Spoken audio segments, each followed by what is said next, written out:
Bonjour, chères étudiantes et chers étudiants. Aujourd'hui, nous allons voir à travers cette séance l'infraction de l'empoisonnement. Donc, cette infraction de l'empoisonnement, nous allons voir le régime juridique, c'est-à-dire la base légale, bien sûr qui est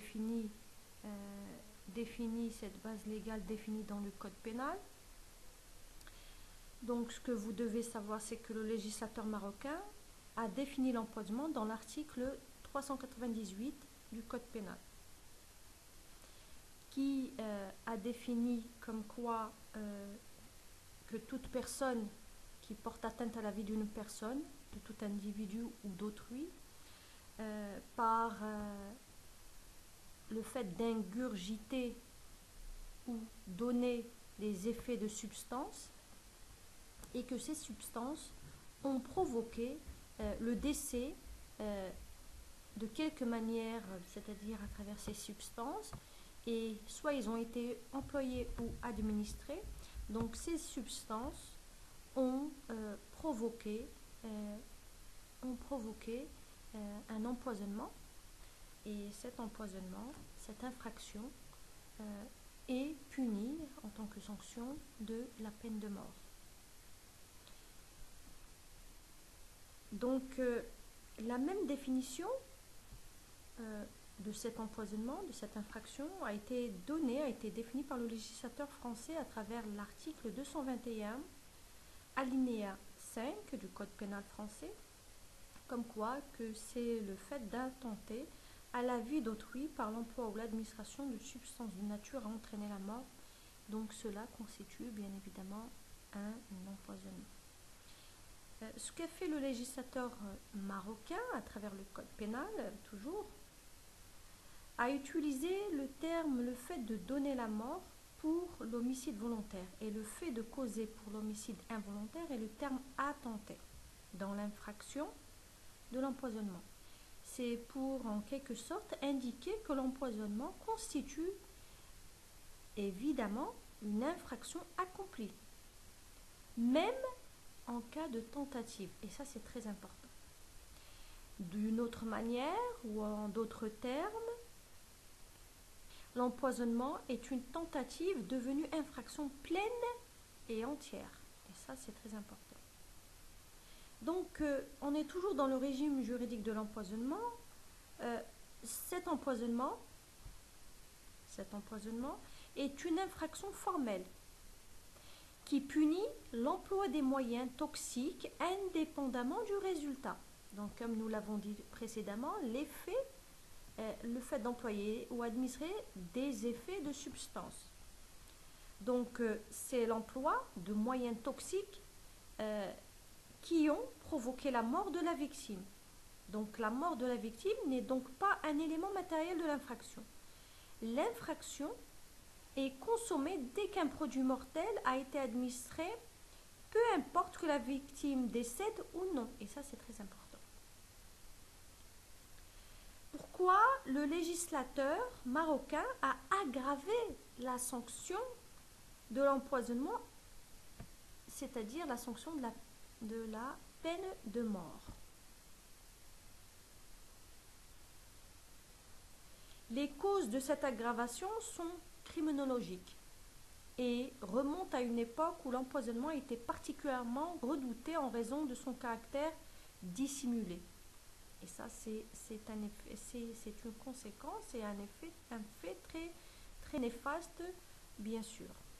Donc, l'empoisonnement a toujours été considéré comme une infraction grave de l'entourage vis-à-vis duquel la victime n'a pas des raisons d'avoir de la méfiance, ce crime étant le plus généralement commis par des membres de la famille de la victime, des collègues du travail, dont celle-ci, souvent apparemment liée à eux par des sentiments affectifs, n'a aucune raison de se méfier. Donc la personne ici, l'individu qui s'est vu empoisonné, qui a été empoisonné, donc elle ne se méfiait guère des différents individus qui l'ont empoisonné. Donc il y a le caractère de méfiance qui n'existe pas. C'est une infraction, cette infraction de l'empoisonnement, c'est une infraction difficile à déceler. C'est pas facile. La méthode employée rend très souvent difficile de déterminer la réalité des faits et d'identifier les auteurs et d'en assurer la répression. Donc il y a une difficulté de déceler cette infraction. Mais aujourd'hui, actuellement, avec les sciences auxiliaires telles que la criminalistique, la médecine légale, l'autopsie, l'infraction de l'empoisonnement est devenu plus facile à déceler, à être constaté. Quels sont les éléments constitutifs de l'infraction de l'empoisonnement? Donc, comme nous l'avons vu précédemment dans les autres séances, donc il y a 3 éléments qui sont importants dans toute infraction. Et exactement dans l'infraction de l'empoisonnement, nous allons voir qu'il y a un élément légal et un élément matériel et moral. Qu'en est-il de l'élément légal, bien sûr, de l'infraction de l'empoisonnement? L'élément légal de cette infraction est l'article 398 du Code pénal, qui dispose que quiconque attente à la vie d'une personne par l'effet de substances qui peuvent donner la mort, plus ou moins promptement, de quelque manière que ces substances aient été employées ou administrées, et qu'en étaient les suites, est coupable d'empoisonnement est puni de mort. Donc c'est tout simplement l'article 398 du Code pénal. Le même article détermine les éléments constitutifs de l'infraction et la réprime lourdement par la peine de mort. Donc, comme vous le constatez, donc, il y a une sanction très sévère, une sanction grave, qui est la peine de mort. Et ça, c'est l'élément légal. Donc, l'élément légal, c'est la base juridique, c'est l'article 398 du Code pénal marocain. Qu'en est-il de l'élément matériel? Et c'est un élément très important. Pourquoi? Parce que cet élément exige, et ça c'est très important, exige l'emploi ou l'administration d'une substance de nature à entraîner la mort de la victime. Donc l'élément matériel, c'est l'utilisation, l'emploi ou l'administration d'une substance qui est toxique, qui a des suites néfastes sur la santé et la vie de la personne. Peu importe le mode d'administration. Et ça, c'est également important de le souligner. Le législateur n'a pas déterminé la manière et la méthode de l'introduction de la matière toxique dans le corps humain. Donc ça n'a pas été précisé par le législateur marocain. Mais à travers la jurisprudence, nous pouvons constater que la jurisprudence exige le fait d'introduire la matière toxique dans le corps de la victime, peu importe la manière de l'introduire, que ce soit par voie nasale, voie buccale ou par une injection de la matière. Donc à peu près, il y a plusieurs manières et façons d'ingurgiter et d'introduire ce produit toxique dans le corps de la victime. Qu'en est-il de la nature des matières susceptibles de donner la mort à autrui? Il peut s'agir de toute matière vénéneuse, que ce soit un poison végétal, un poison animal, un poison humain ou une matière purement chimique. Ils s'inscrivent dans cette rubrique dans la rubrique des microbes de virus et des gaz. Donc ça, c'est les différentes sortes de matières vénéneuses, toxiques qui peuvent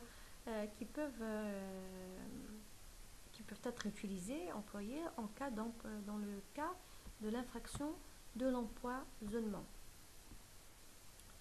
Le mode d'administration peut être direct. C'est le cas lorsque l'auteur ou l'individu verse directement le poison dans le breuvage de la victime. Il peut également être indirect lorsque les substances sont remises à la victime par l'intermédiaire d'un tiers de bonne foi.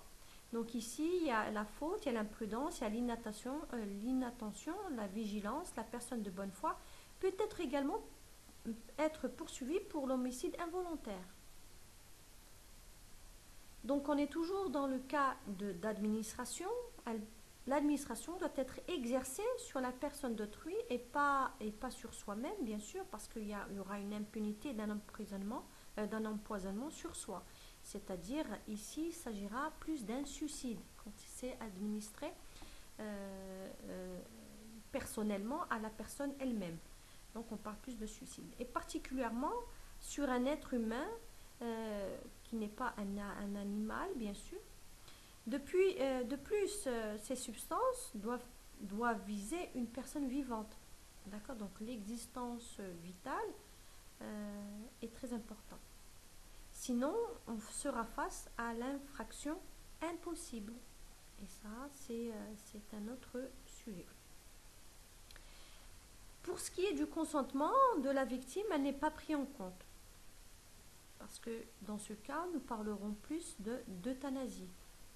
Sauf dans le cas de l'accompagnement de la fin de vie. Et ça, c'est prévu bien sûr dans d'autres législations autres que notre législation nationale.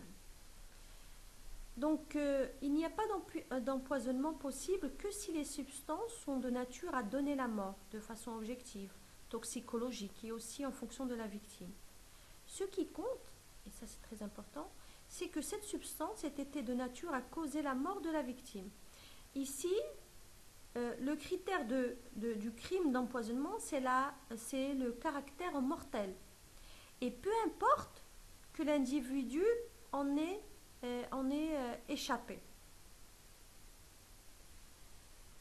Donc, il est nécessaire de vous citer l'article 398 du Code pénal qui dispose en substance que ces substances soient de nature à entraîner une atteinte à la vie de la victime, c'est-à-dire qu'elles puissent aboutir à un résultat.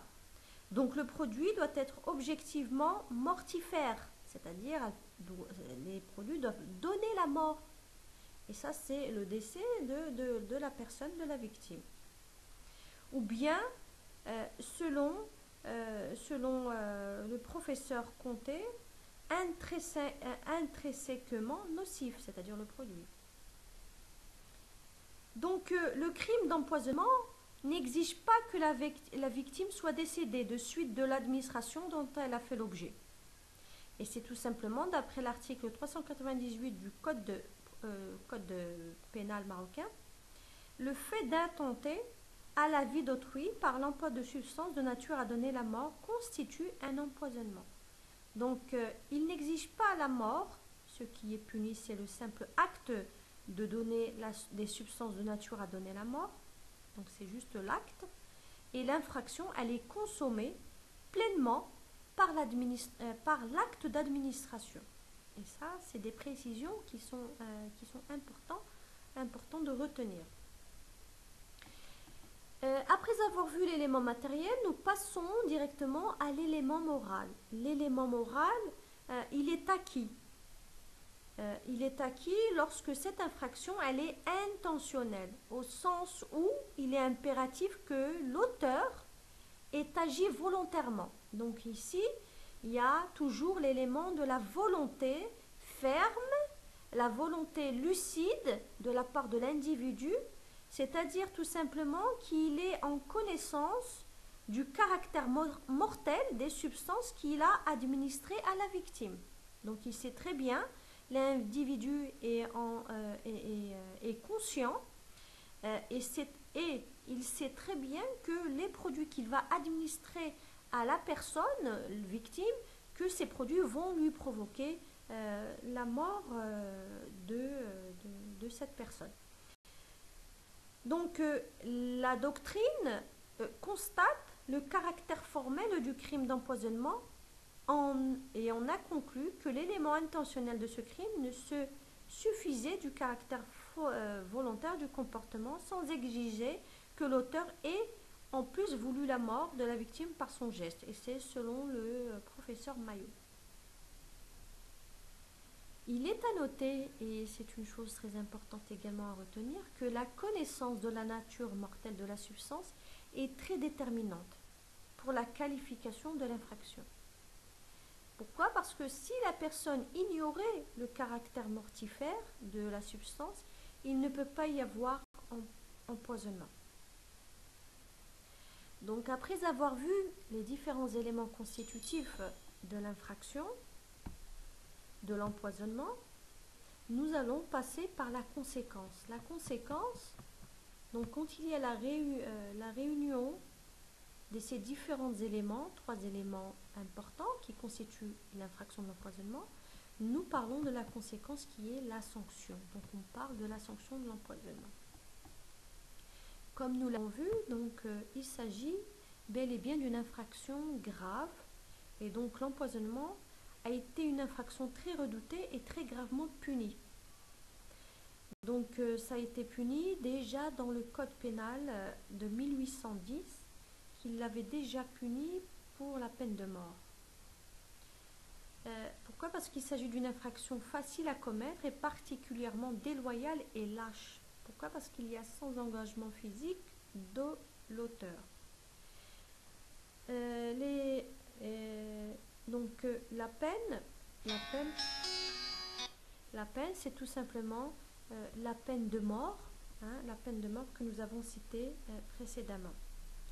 Pour ces raisons-là, le législateur marocain a puni le crime d'empoisonnement de la peine de mort, et c'est tout simplement l'article, comme nous l'avons vu précédemment, c'est l'article 398 du Code pénal qui l'énonce clairement. Alors qu'en France, ce crime est puni de 30 ans de réclusion, bien sûr, et c'est l'article 221 alinéa 5 du Code pénal français. Donc nous constatons que selon la législation marocaine, le Code pénal marocain a donné une sanction assez grave sur cette infraction qui est l'infraction de l'empoisonnement. Nous arrivons à terme de cette séance où nous avons abordé l'infraction de l'empoisonnement et ses différentes, sa définition, les éléments constitutifs qui sont prévus dans l'article 398 du Code pénal, et nous avons vu les différentes caractéristiques pour qu'il y ait véritablement la sanction de l'infraction de l'empoisonnement.